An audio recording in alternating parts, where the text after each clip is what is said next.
नमस्कार, आपण पाहत आहात पुणे लाईव्ह न्यूज. पाहुयात आज दिवसभरातील ठळक घडामोडी. गाडी चालवत असताना गाडीचा कट लागला या किरकोळ कारणावरून 10 ते 12 जणांच्या टोळक्यानं मेदनकरवाडी या ठिकाणी घरात घुसून एका तरुणाला कोयत्याने मारहाण करत जखमी केलाय.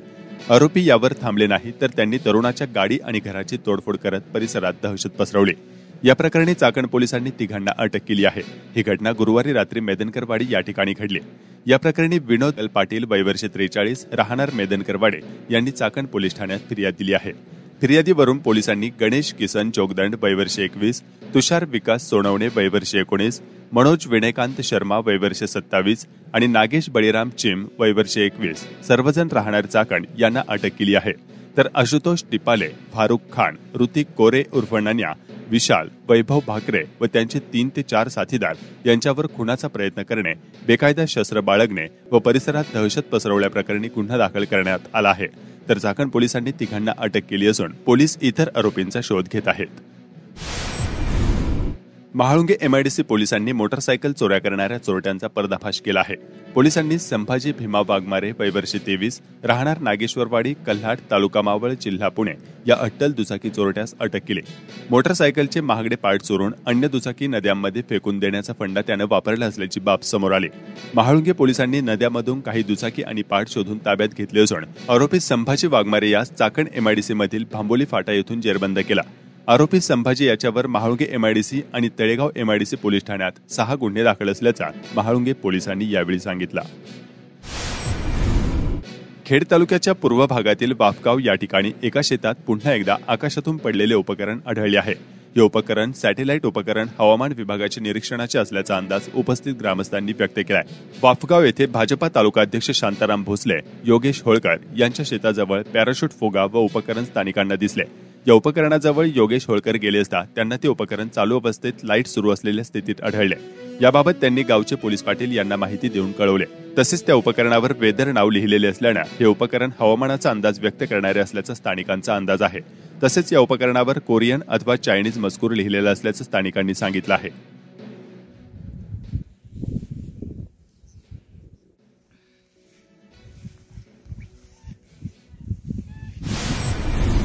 खेड तालुक्यातील निघोजे येथील खून करून विवस्त्र करून फेकलेल्या मृतदेहाच्या घटनेचा उलगडा झाला आहे.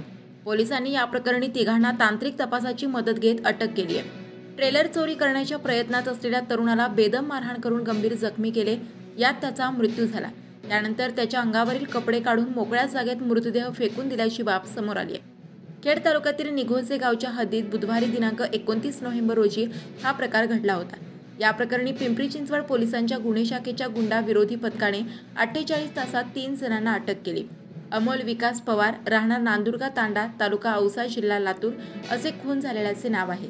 या प्रकरणी दशरथ उर्फ सोनू जयराम आडसूळ 21, बळीराम वसंत जमदाडे वय 35 दोघेही राहणार कामठा जिल्हा धाराशिव, विष्णू अंगद राऊत व 29 राहणार नालवंडी जिल्हा बीड अशी अटक केलेल्यांची नावे आहेत. निघोसे येथे महिंद्रा अँड महिंद्रा कंपनीमागे मोकळ्या जागेत एक विवस्त्र मृतदेह आढळून आला. खून प्रकरणी महाळुंगे एमआयडीसी पोलीस ठाण्यात अज्ञातांच्या विरोधात पोलिसांनी गुन्हा दाखल केला. या प्रकरणाचा गुंडाविरोधी पथकाने समांतर तपास सुरू केला. मयताची ओळख पटत नव्हती, त्याच्या हातावरील बंजारा असे गोंधन होते. मयत अमोल पवार याचा साथीदार चालक रोहिदास राजेंद्र चव्हाण वय 30 राहणार होळी तालुका लोहारा जिल्हा धाराशिव याच्याकडे केलेल्या तपासावरून मयताचे नाव अमोल पवार असल्याचे समजले. त्यानंतर निगडीतील ट्रान्सपोर्ट नगर येथून ते गुन्ह्याच्या घटनास्थळापर्यंतचे सीसीटीव्ही फुटेज तपासले. मयत अमोल हा चिंचवड येथे केएसबी चौकात एका ट्रेलरमध्ये चढताना दिसून आला. त्यांच्याकडे तपास करता संबंधित ट्रेलरवरील चालक विष्णू राऊत, दुसऱ्या ट्रेलरवरील चालक दशरथ आडसूळ व त्यांचा मित्र बलराम जमदाडे हे ट्रेलर पार्क करून जेवणासाठी गेले. त्यावेळी अमोल त्यांचा ट्रेलर चोरी करून घेऊन जात होता. त्यामुळे त्यांनी अमोल याला पकडले व त्याच ट्रेलरमध्ये घालून जबर मारहाण करून त्यास महिंद्रा अँड महिंद्रा कंपनीच्या जवळ मोकळ्या जागेत नेऊन टाकून दिल्याची बाब समोर आली आहे. चाकण तळेगाव रस्त्यावर खालुंबरेपासून पुढील काही अंतरावर सुधा नदीच्या पुलाच्या अलीकडे रस्त्यावर खूप मोठ्या प्रमाणावर धोकादायक खड्डे पडले आहेत. यामध्ये अनेक वाहने अपघातग्रस्त होत असल्याचं स्थानिक नागरिकांचं म्हणणं आहे. खेड कृषी उत्पन्न बाजार समितीच्या चाकण येथील महात्मा फुले मार्केटमध्ये अद्ययावत स्वच्छतागृह इमारत कामाचे भूमिपूजन आमदार दिलीप मोहिते पाटील यांच्या हस्ते शनिवारी करण्यात आले. यावेळी बाजार समितीचे सभापती कैलास लिंभोरे, उपसभापती विठ्ठल वणखरे यांच्यासह संचालक उपस्थित होते. त्याचा उपयोग सर्वसामान्य गिराईकाला व्यापाऱ्यांना त्या ठिकाणी होईल अशा प्रकारचं आहे. परंतु ही जी शौचालय आहे ते त्या संस्थेच्या जागेमध्ये आपण देणार आहोत. पुण्यातला एक संचालक म्हणला की तुमच्या मागं खेड तालुक्याचे लोक अन्न असल्यानंतर तुम्हाला काही काळजीच नाही. खरोखरच अन्न आहे त्यामुळे आम्हालाही अन्न खरोखर काम करायला काहीच काळजी नाही.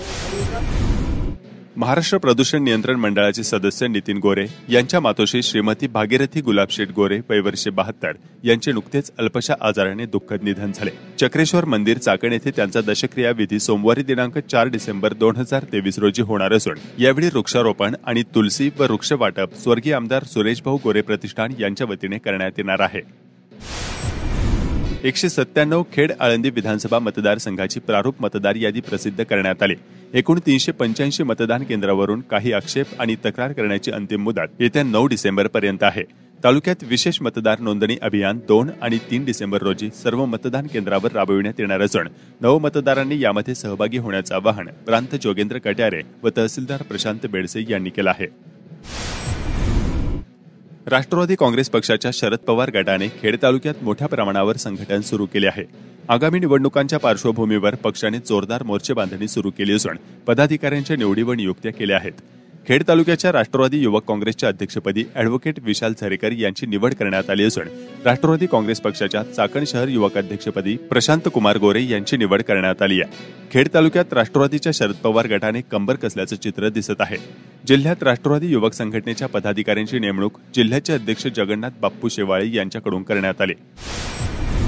चाकण आंबेठाण रस्त्यावर होणारी वाहतूक कोंडी, बेदरकार वाहन चालक यामुळे वारंवार होणारे अपघात टाळण्यासाठी नागरिकांच्या सुरक्षतेसाठी विविध उपाययोजना करण्याची मागणी महाराष्ट्र प्रदूषण नियंत्रण मंडळाचे सदस्य नितीन गोरे यांनी वरिष्ठ अधिकाऱ्यांकडे केली होती. त्यामध्ये प्रामुख्याने चाकण आंबेठाण रोडवर अतिरिक्त गतिरोधक टाकणे व अवजड वाहनांच्या वाहतुकीची वेळ निश्चित करण्याबाबत पुण्याचे जिल्हाधिकारी व पोलीस आयुक्त यांच्याकडे पाठपुरावा चालू होता. त्या अनुषंगाने चाकण वाहतूक विभागाच्या वरिष्ठ पोलीस निरीक्षक वर्षा राणी पाटील व सार्वजनिक बांधकामाचे अभियंता मुरकुटे यांनी आज शनिवारी चाकण आंबेठाण रस्त्यावर येऊन प्रत्यक्ष स्थळ पाहणी केली. दरम्यान 6 अतिरिक्त गतिरोधक टाकण्याबाबत सहमती दर्शवली व तसा अभिप्राय वरिष्ठ पातळीवर दिला. तसेच आंबेठाण चौकात आंबेठाणकडे जाणाऱ्या रस्त्याच्या सुरुवातीला दोन्ही बाजूला असलेले उच्चदाब विजेचे खांब स्थलांतर करण्याबाबत महावितरणाच्या अधिकाऱ्यांना सूचना करण्यात आल्या आहेत. यावेळी स्वर्गीय आमदार सुरेशभाऊ गोरे यांचे बंधू विकास गोरे, नगरसेवक प्रवीण गोरे, नगरसेवक महेश शेवकरी, रोनक गोरे, बिपिन रासकर, शुभम गोरे, प्रथमेश गवते आदींसह स्थानिक नागरिक उपस्थित होते. खेड कृषी उत्पन्न बाजार समितीच्या चाकण येथील महात्मा फुले मार्केटमध्ये शनिवारी 2 डिसेंबर 2023 रोजी कांद्याची 1800 पिशवी आवक होऊन कांद्याला 1500 ते 4000 रुपये एवढा भाव मिळाला. बटाट्याची 3000 पिशवी आवक होऊन बटाट्याला 1100 ते 2000 रुपये एवढा भाव मिळाला. लसणाची 60 पिशवी आवक होऊन 11000 ते 17000 रुपये भाव मिळाला असल्याचे बाजार समितीचे सचिव बाळासाहेब धंद्रे यांनी सांगितले. पुणे लाईव्ह न्यूज नेटवर्कवर चाकण नगरपालिका हद्दवाढ अनुषंगाने बातमी प्रदर्शित करण्यात आली होती. त्यात चाकण नगर परिषद हद्दवाढबाबत लगतच्या ग्रामपंचायतीची भूमिका काय याबाबत विचारणा केल्यावर काही ग्रामपंचायत कारभारी यांनी याबाबत त्यांची भूमिका स्पष्ट केली आहे. एकंदर नगरपालिका हद्दवाढबाबत संमिश्र प्रतिक्रिया असून काही गावे विरोध करत असून काही गावे मात्र पाणी, सांडपाणी, घनकचरासह अन्य नागरी सेवा यांचा एकात्मिक विकास करण्यासाठी संमती दर्शवली. आजपासून वेगवेगळ्या ग्रामपंचायतीचे विद्यमान पदाधिकारी याबाबत काय म्हणतात हे आपण पुढील काही दिवसात दररोज ठळक घडामोडीमध्ये पाहणार आहोत. नमस्कार, मी सोनल अविनाश बोत्रे, खालुंब्रे ग्रामपंचायत. नगरपालिकेचा जर विचार केला तर पुढच्या दृष्टिकोनातून नगरपालिका ही आमच्या गावासाठी पाहिजे. कारण की तसं पाहिलं तर गावामध्ये कचरा व्यवस्थापन, सांडपाणी ह्या ज्या गोष्टी आहेत ह्या गोष्टी ग्रामपंचायतच्या लेवलला कव्हर करणं अवघड होते.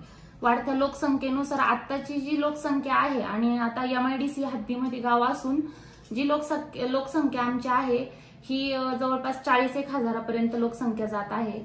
त्यामुळं ग्रामपंचायतला हा एवढा व्याप ऍडजस्ट करता येत नाहीये. त्यामुळे नगरपालिकेची मान्यतेला आमच्या कधी सहकार्य असेल आणि चाकण हद्दीमध्ये जाण्यास आमच्या सदस्यताईंचं आमचं एकमत आहे की पुढच्या दृष्टिकोनातून नगरपालिका ही आमच्या गावासाठी पाहिजे.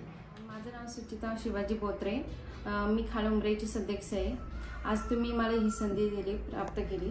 आज मला या नगरपालिका होण्याचा जर आम्हाला गावाला फायदा होत असेल तर खूपच चांगलं होईल. कारण आम्ही 2019 बॉडीनुसार जेवढे आमच्या गावाचा विकास करायचा तेवढा खूप प्रयत्न केलेला आहे. पण लोकसंख्येच्या नुसार गावाच्या लोकसंख्या इतकी आहे की आम्ही कुठेतरी कमी पडतो ह्या समस्या दूर करायला. तर गावाची काही मेन समस्या आहे कचरा, तसेच पाण्याची व्यवस्था, सांडपाण्याची व्यवस्था. जर यातून प्रश्न सुटत असेल तर आमच्या बॉडीची पूर्णपणे या गोष्टीला समज येईल. मी ग्रामपंचायत निगोजे सरपंच सुनीता कैलास येळवंडे. या हद्दवाढीला आमचा पूर्णपणे विरोध राहील. आमची ग्रामपंचायत ही सदन ग्रामपंचायत आहे आणि जो हद्दवाढीचा प्रश्न आहे चाकण नगरपालिकेचा, चाकण नगर परिषदेचा, तर चाकणलाच एवढ्या समस्या आहे, कचऱ्याची आहे, पाण्याची आहे. तर ती नगर परिषद वाढून इकडे काही समस्या सोडवणार. आम्ही आमच्या समस्या सोडवण्यासाठी सक्षम आहे. त्याच्यामुळे आमचा या नगर परिषदेच्या वाढीला पूर्णपणे विरोध राहील. हा माझा एकटीचा नसून पूर्ण गावाचा, आमच्या बॉडीचा, सगळ्यांचा विरोध आहे. मी ग्रामपंचायत निवडणूक सदस्य अलकाबाई वसंत येळवंडे. कारण गाव नगर परिषदेला द्यायचं म्हणल्यावर सगळे अधिकार नगर परिषदेला राहतात. गाव पातळीवर त्याचा काही विचार होत नाही, गावाचा विचार होत नाही. आज नगर परिषद चाकणची अशी आहे की त्यांना त्यांच्या समस्या सोडवता नाकी न येतात. ते आमच्या गावचा काहीही प्रश्न सोडवणार नाही. त्याच्यामुळे आमचा पूर्ण विरोध आहे. नमस्कार, मी दीपक शिवदास कांबळे, ग्रामपंचायत सदस्य निगोजे. चाकण नगर परिषदेचा जो हद्दवाढीचा प्रस्ताव आहे ना, त्याला आमचा पूर्णपणे विरोध आहे. कारण आमची निगोजे ग्रामपंचायत ही पूर्णपणे सक्षम आहे. आम्ही आमच्या गावात सुखसुविधा देतोय. उद्या जर त्या नगर परिषदेने आम्हाला एक वेळ झालो तर कुठल्याही गोष्टीसाठी आम्हाला चाकणला जावं लागेल. त्यासाठी आमचा विरोध आहे. म्हाळुंगे ग्रामपंचायत उपसरपंच विष्णू तुकाराम म्हाळुंकर. चाकणच्या नगर परिषदेसाठी आमचा बॉडीचा आणि गावचा विरोध आहे आणि गावच्या विकासासाठी आमची ग्रामपंचायत सक्षम आहे. नमस्कार, मी श्री किशोर विष्णू भालेराव.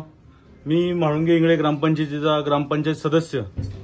मी ग्रामपंचायत व ग्रामस्थांच्या वतीने सांगू इच्छितो, जी काय चाकण नगर परिषदेच्या हद्दवाढीचा जो मुद्दा चालू आहे त्या मुद्द्याला आमचं म्हाळुंगे ग्रामस्थ असतील, तसेच ग्रामपंचायत असेल, आमच्या गावाच्या आजूबाजूतील पंचकृषीतील गावं असतील, यांचा तीव्र विरोध आहे.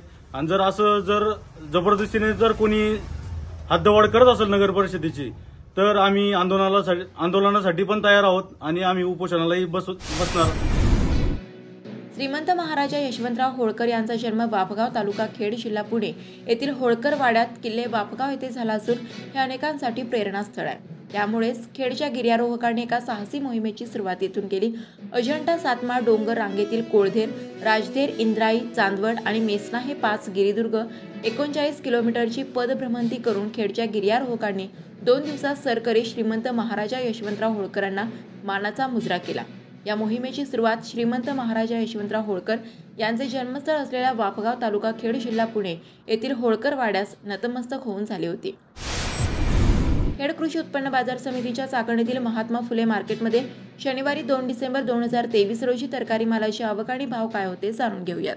उत्पन्न बाजार समिती उपबाजार महात्मा फुले मार्केट या ठिकाणी पालेभाज्या असेल तसेच फळभाज्या असेल यांची आवक ही मोठ्या प्रमाणात झालेली, परंतु भाव हे थोडे स्थिर, काही कमी काही जास्त असे पण झालेले. उदाहरणार्थ कोबी असेल, कोबीचा भाव काय वाढेना. कोबी 3 ते 4 रुपये किलो आहे. फुलावर सुद्धा 5 ते 6 रुपये किलो आहे.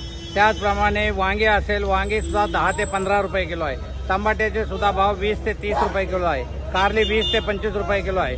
गवारी 50 ते 60 रुपये किलो आहे. गावरान गवार असेल ती 60 ते 70 रुपये किलो आहे. दुधी भोपळा 10 ते 12 रुपये किलो आहे. शेवगा सुद्धा 50 ते 60 रुपये किलो आहे. मिरची सुद्धा 15 ते 20 रुपये किलो आहे. दोडका सुद्धा 15 ते 20 रुपये किलो आहे. शिमला मिरची 20 ते 30 रुपये किलो आहे. वालवर सुद्धा 20 ते 25 रुपये किलो आहे. राजमा सुद्धा 50 ते 60 रुपये किलो आहे. चवळे असेल, चवळे सुद्धा 20 ते 25 रुपये किलो आहे. तोंडली सुद्धा 10 ते 15 रुपये किलो आहे. श्रावणी घेवडा सुद्धा 30 ते 40 रुपये किलो आहे. पावटा सुद्धा 40 ते 50 रुपये किलो आहे.